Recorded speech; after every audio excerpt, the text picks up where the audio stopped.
اشفاق مسا ریحانہ کی شاعری انہوں نے سنی. میں ان سے درخواست کروں گا کہ کچھ جملے ریحانہ کے حوالے سے ارشاد فرمائیں. اشفاق مسا. دل کو پکڑنے والے اشعار بھی کہہ سکتی. میں پچھلے دنوں وہاں امجد کے گھر بھی ان کے شعر سنے.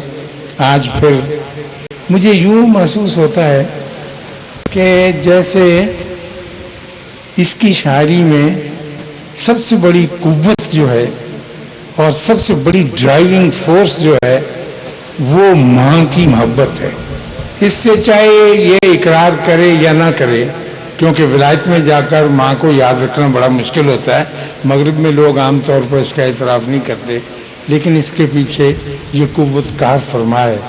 اور جب تک یہ شاعری کرتی رہے گی اسی قوت کے سہارے یہ آگے بڑھتی رہے گی. خاتون حضرات، کبھی آپ نے گھر کے کسی بہت ہی دھندلے سے پرانے روشن دان پر برکھا ہوتی دیکھی ہو اور برکھا رک جانے کے بعد بوندوں کو دیکھا ہو جو پھسل کر شیشے پہ جا رہی ہیں، وہ کس طرح ایک دوسرے سے ٹکراتی ہیں اور کیسے ایک ہو جاتی ہیں، اور وہ ایک ہو جانے والی بڑی بوند کس طرح پھر اور بوندوں میں تقسیم ہو کے آگے نکل جاتی ہے. اس کی شاعری کو میں ایسے ہی محسوس کرتا ہوں کہ مغرب کی بوندیں، مشرق کی بوندیں، یہ سب مل کر ایک جگہ پر مجتمع ہوئیں اور پھر ان سب نے اپنا اپنا راستہ تلاش کیا جو شعروں کی صورت میں آپ کے سامنے اجاگر ہوا اور آپ نے اس سے لطف لیا.